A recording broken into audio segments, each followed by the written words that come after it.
लव्य व्यवस्था अध्याय 16। लव्य व्यवस्था अध्याय 16। प्रायश्चित्त के दिन का आचार। जब हारून के दो पुत्र यहोवा के सामने समीप जाकर मर गए, उसके बाद यहोवा ने मूसा से बातें की, और यहोवा ने मूसा से कहा, अपने भाई हारून से कहा कि संदूक के ऊपर के प्रायश्चित्त वाले ढकने के आगे बीच वाले पर्दे के अंदर पवित्र स्थान में हर समय न प्रवेश करना, नहीं तो मर जाएगा। क्योंकि मैं प्रायश्चित्त वाले ढकने के ऊपर बादल में दिखाई दूंगा, और जब हारून पवित्र स्थान में प्रवेश करे तब इस रीति से प्रवेश करे,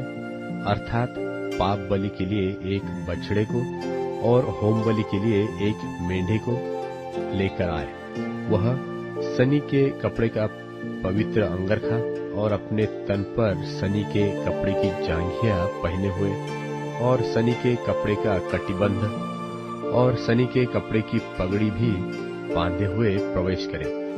ये पवित्र वस्त्र है, और वह जल से स्नान करके इन्हें पहने। फिर वह इस्राएलियों की मंडली के पास से पाप बलि के लिए 2 बकरे और होम बलि के लिए एक मेंढा ले आए, और हारून उस पाप बलि के बछड़े को, जो उसी के लिए होगा, चढ़ाकर अपने और अपने घराने के लिए प्रायश्चित्त करे,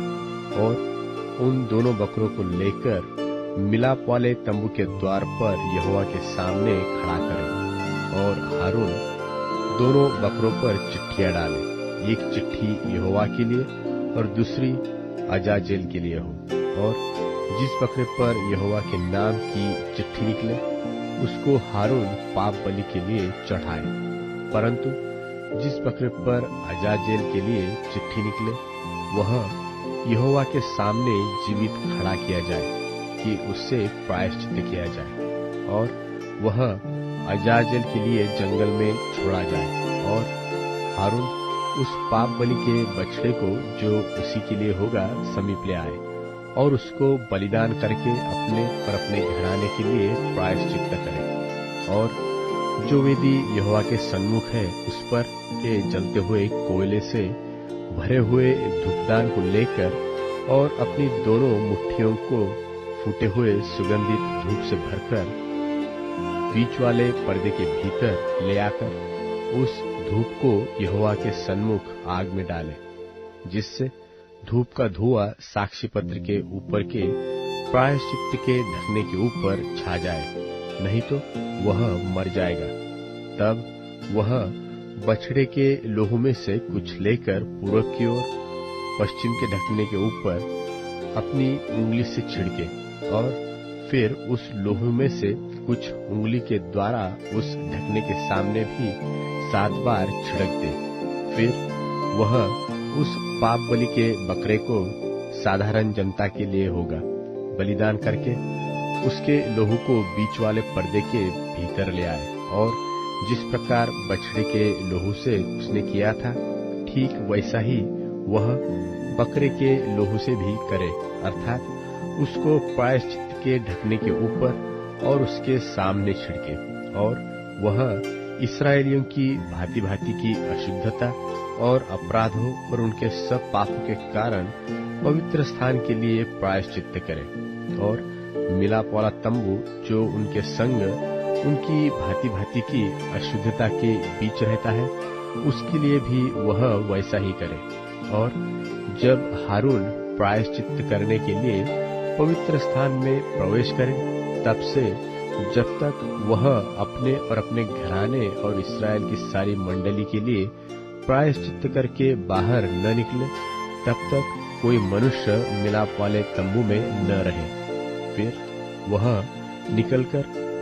उस वेदी के पास जो यहोवा के सामने है जाए और उसके लिए प्रायश्चित्त करे, अर्थात बछड़े के लोहू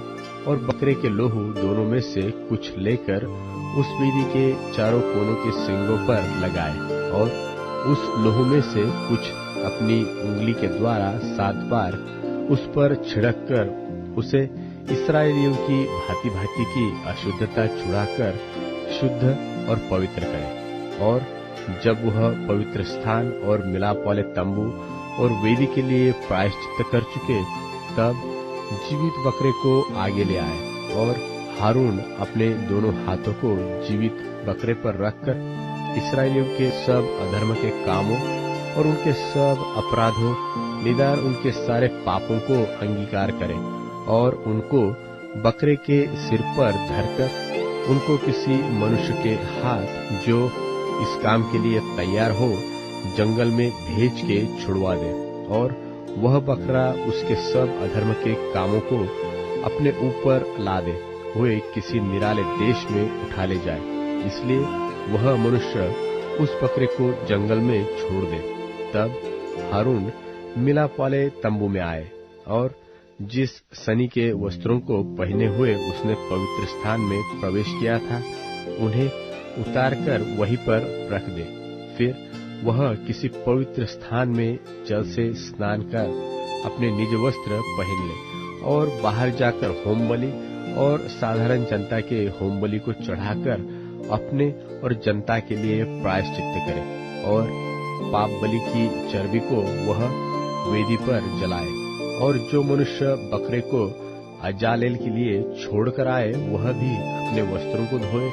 और जल से स्नान करे, और तब वह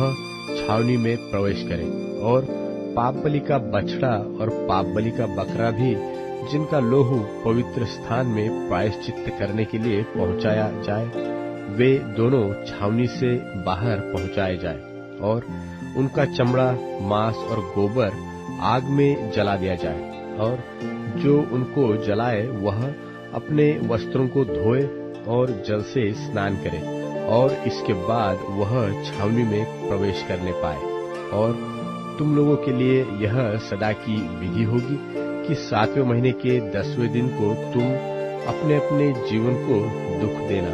और उस दिन कोई, चाहे वह तुम्हारे निज देश का हो, चाहे तुम्हारे बीच रहने वाला कोई परदेशी हो, कोई भी किसी प्रकार का काम काज न करे, क्योंकि उस दिन तुम्हें शुद्ध करने के लिए तुम्हारे निमित्त प्रायश्चित किया जाएगा, और तुम अपने सब पापों से यहोवा के सन्मुख पवित्र ठहरोगे। यह